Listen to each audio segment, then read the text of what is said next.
These are your video notes for Lesson 7.2, Solving Multi-Step Equations. In this lesson, we're going to use tools that we reviewed Wednesday and part of Thursday to solve these multi-step equations. So the first step in doing this is identifying like terms. So if I look at this equation, I can see 3x plus 6x are like terms. They have the same variable raised to the same exponent. I also see that 5 and negative 7 are like terms.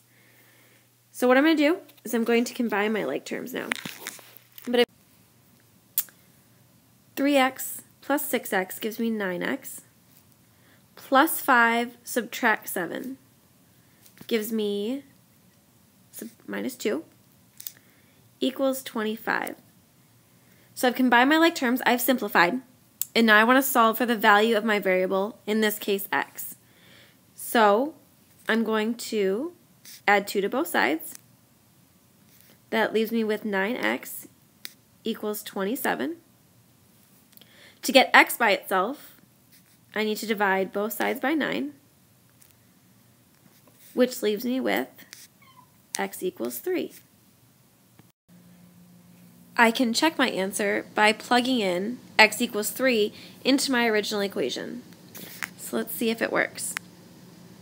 I have 3x plus 5 plus 6x minus 7 equals 25.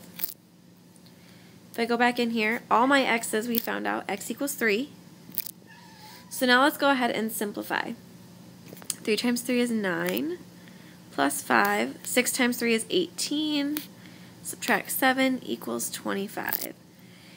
So 9 plus 5 gives me 14. 14 plus 18 minus 7 gives me 11 equals 25. 25 equals 25. Check. It works. I also apologize for my handwriting. It's a little difficult to write on the teeny screen of my iPad, so bear with me. Alright, let's take a look at another example. Example B.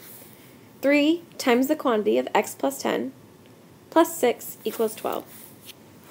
So first we're going to use the distributive property, and we are going to multiply 3 by x and 3 by 10. So 3 times x gives me 3x, plus 3 times 10 gives me 30, plus 6 equals 12. We're going to simplify here. 3x plus 36 equals 12. So now we can solve for x. To get x by itself, we can subtract 36 from both sides, which will leave me with 3x equals 12 minus 36 gives me a negative 24. And now we need to get x by itself. So I'm going to divide both sides by 3, which leaves me with x equals negative 8. And over here, we'll do a check. We'll make sure. Ooh, that is awful handwriting. So I'm going to plug in my value of x, negative 8, back into my original equation. So we have 3 times negative 8 plus 10 plus 6 equals 12. So let's do what's inside the parentheses first. Negative 8 plus 10 gives me 2. So I have 3 times 2 plus 6 equals 12. 3 times 2 gives me 6. Bring down the plus 6. 12 equals 12. It works.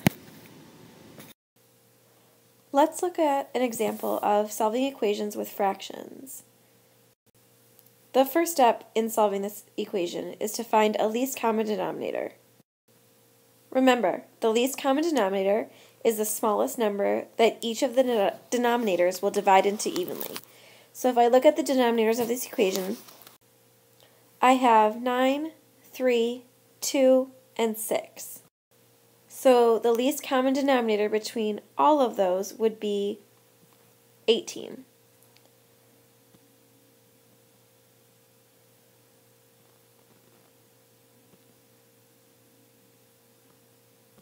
All right. All right. We know the least common denominator is 18. We can use this to get rid of the fractions in our equation. So we're going to multiply both sides of our equation by the least common denominator. So I will have 18 times 4p over 9 plus p over 3 minus 1/2 equals 18 times 11 over 6. We need to make sure that the 18 is distributed to each of the terms in this equation. So I have 1, 2, 3 terms on this side, 1 term on that side. Need to make sure the 18 is distributed to all of the terms. So let's rewrite our equation, multiplying the 18 through to our terms. 18 times 4p over 9 plus 18 times p over 3 minus 18 times 1 over 2 equals 18 times 11 over 6.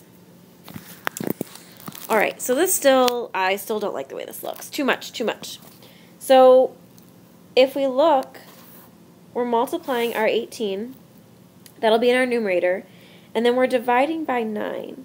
So can I simplify that? Does 9 go into 18? It does. I can divide 18 by 9, and I will get 2. 18 also goes into 3, so I can simplify that to 6. 18 times 1/2 is the same as 18 divided by 2. That gives me 9. And 6 goes into 18 3 times. So now let's clean this up. So we're left with 2 times 4p plus 6 times p minus 9 times 1 equals 3 times 11. This looks a little less scary. All right, let's simplify even more. I'm going to switch colors here. 2 times 4p gives me 8p plus 6 times p is 6p. Subtract 9 equals 3 times 11 is 33. All right, let's combine our like terms. I see these are like terms.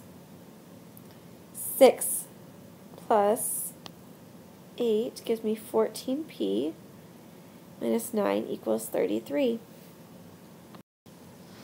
So now I want to solve for the value of p. I'm going to add 9 to both sides, which leaves me with 14p equals 42. Now to get p isolated or by itself, I need to perform the opposite operation. Divide both sides by 14, and I am left with p equals 3.